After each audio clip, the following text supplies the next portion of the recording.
নমস্কার, কেমন আছেন সবাই? প্রবাসী বাঙালিয়ানার নতুন একটি ব্লগে স্বাগত জানাই। আশা করি সবাই খুব ভালো আছেন।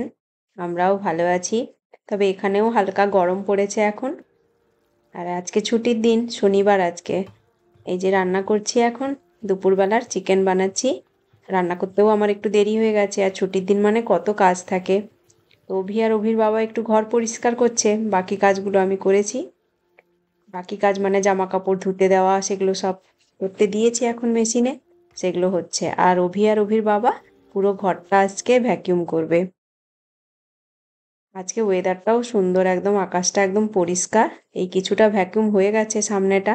এটা অভির পার্ট ছিল, অভির করার কথা ছিল, সে এটা করে দিয়েছে। এই দেখুন আকাশটা কি সুন্দর লাগছে, যেন শরতের আকাশের মতো লাগছে, একদম নীল আর মাঝে মাঝে এরকম সাদা সাদা দেখাচ্ছে, ভারী ভালো লাগছে দেখতে।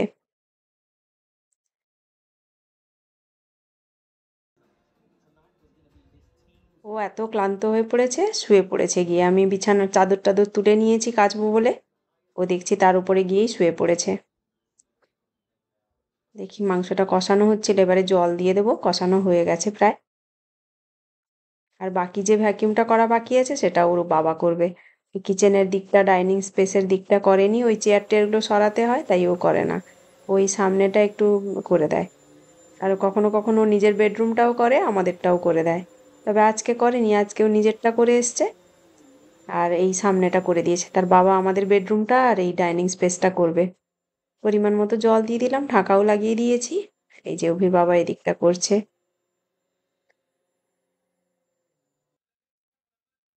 ঝোলটাও আমার হয়ে এসছে। একটুখানি উপর থেকে কাঁচা লঙ্কা দিয়ে দেবো, আর একটু গরম মশলা দিয়ে দেবো। আর একটু ফুটে যাক, তারপরে আমি নামিয়ে নেব। আজকে ঝোল মাংসই বানিয়েছি আর ভাত করে নিয়েছি, ভাত আমার হয়ে গেছে। আজকে আর কিছু বানাইনি। এই যে আমার মাংস হয়ে গেছে। দুটো বাটিতে রেখেছি, বাটিগুলো আমার এত বড় নয় যে পুরো ঝোলটা থেকে যাবে, তাই দুটো বাটিতে করে রেখে দিয়েছি। তারপরে এই যে বিকেলবেলা, এখন এই রসমালাইয়ের কৌটোটা এনেছিলাম, 4-5 দিন হয়ে গেছে, বানানো হয়নি। মিষ্টি খেতে তো মাঝে মাঝে ইচ্ছে করে সবারই। এখানে তো আর মিষ্টি পাওয়া যায় না সেরকম, রসগোল্লা সব এই ক্যানের রসগোল্লা পাওয়া যায়, কিন্তু সবই ভালো লাগে না, একটু রাবারই লাগে খেতে, মানে শক্ত থাকে। দেখি এটা কেমন লাগে, নিয়ে এসছি, তাই আজকে বানাবো। দেখে নিলাম কিরকম বানাতে হবে। দুধটা বানাতে হবে আমাকে, তাই আমি 1 লিটার দুধকে ½ লিটার করতে হবে, এতেই এই ডাব্বাটাতে লেখা আছে তাই। এর পরিমাণ লেখা আছে, ½ লিটার দুধ দিতে হবে। আর এই জারে লেখা আছে 80 ml মিষ্টি রসটা, এই রসটাই ইউজ করব, চিনি আর দিতে হবে না। তাই মিষ্টিগুলোকে ছেঁকে এই যে নিয়ে নিচ্ছি বাটিতে। তারপরে এই রসটা একটু দুধটাতে দিয়ে দেবো। দুধটা আমি ফুটতে বসিয়ে দিয়েছি, আধা করতে হবে, ফুটুক এখন। 18টা মিষ্টি আছে, তবে এগুলোও শক্ত হবে আমাকে মনে হচ্ছে। দেখা যাক। এই যে দুধটা আমার অনেকটাই ফুটে কমে গেছে, আরও একটু কমুক, তারপরে ওই মিষ্টি রসটা দেব। এই যে মিষ্টি রসটা মেপে নিয়েছি, আর একটু একটু স্যাফরন দেব, মানে কেশর। এই কেশরগুলো কিন্তু আমি ইন্ডিয়া থেকেই আনিয়েছি, একজন গেছিল এখান থেকে, তো ওনাকে বলে দিয়েছিলাম, তো নিয়ে এসছে, অনেকগুলো কেশর আনিয়েছি। মিষ্টি রসটা দিয়ে দিলাম, এবারে কেশরগুলোও দিয়ে দেবো। একটু ফুটলেই সুন্দর কালার এসে যাবে। এই দেখুন কি সুন্দর হলুদ রং হয়ে গেছে একদম। এবারে আমি মিষ্টিটাতে ঢেলে দেবো।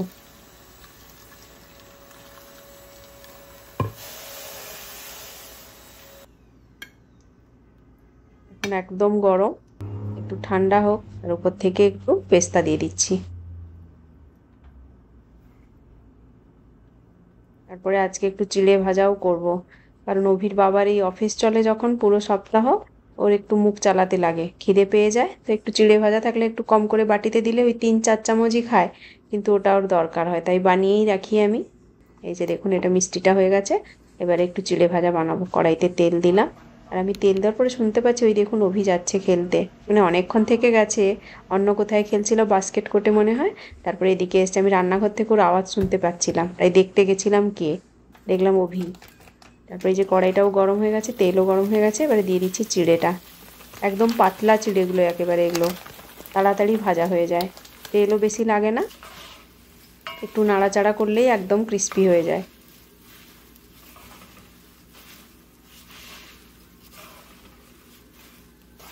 আমি অনেকটা চিড়ে একসঙ্গে দিয়ে দিয়েছি, দুটো পাটেও করা যেত, তবে আমি দেখেছি যে একসঙ্গে একবারেও করা যায়, সুন্দর ক্রিস্পি হয়, কোনো অসুবিধা হয় না, ভালোই লাগে খেতে, হালকা হয় চিড়েগুলো একেবারে। একটুখানি হলুদ আর একটুখানি নুন দিয়ে চিড়েটা ভেজে নেবো, হয়ে এসছে কিছুটা, আর একটু নাড়াচাড়া করলেই একদম ভাজা হয়ে যাবে। হয়ে গেছে আমার চিড়ে ভাজাটা, এবারে আমি নামিয়ে নেবো চিড়েটাকে।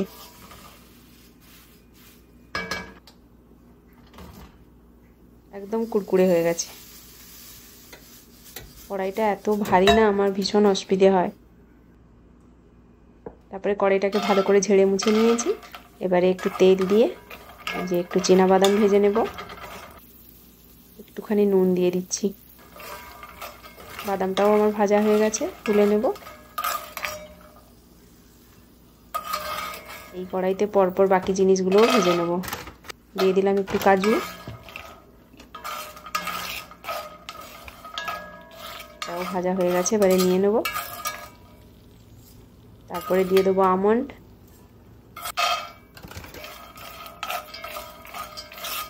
তেল আর দিচ্ছি না, ওই কড়াইতে যেটুকু তেল আছে না ওটাতেই হয়ে যাচ্ছে।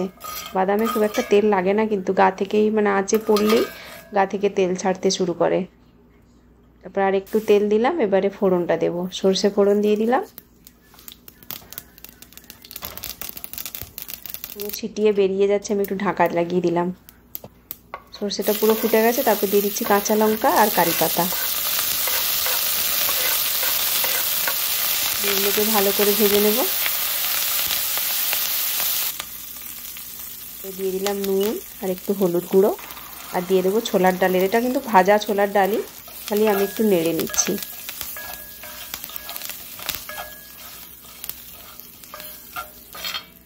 এটাও ভাজা হয়ে গেছে, এবারে তুলে নিলাম। এবারে সব মশলাপাতি দিয়ে আমি মিক্স করে নেব। দিয়ে দিলাম 2 চামচ চিনি, একটুখানি জিরে গুঁড়ো, একটুখানি লঙ্কা গুঁড়ো, তারপরে দিয়ে দিচ্ছি চাট মশলা আর একটুখানি বিট নুন, দিয়ে এটাকে ভালো করে মিক্স করে নেব। যে যেমন খেতে ভালোবাসে, চিনিটা অনেকে অ্যাভয়েডও করতে পারো, কিন্তু আমার মানে অভির বাবা চিনিটা খেতে ভালো, মানে একটু মিষ্টি মিষ্টি খেতে ভালোবাসে, তাই একটু চিনি দিলাম আমি 2 চামচ। চামচ দিয়ে নাড়তে গেলে চিড়েগুলো ভেঙে যাচ্ছে একদম, তাই আমি একটু ঝিকিয়ে ঝিকিয়ে করে নিলাম। এই দেখুন কি সুন্দর মিক্স হয়ে গেছে, আর মিষ্টিটাও সুন্দর হয়েছে একদম। এই ছিল আমার আজকের ব্লগটা। আমার ব্লগটা যদি আপনাদের ভালো লেগে থাকে তাহলে অবশ্যই লাইক করবেন, কমেন্ট করে জানাবেন কেমন হয়েছে। খুব ভালো থাকবেন সবাই, দেখা হচ্ছে পরের ভিডিওতে। টাটা।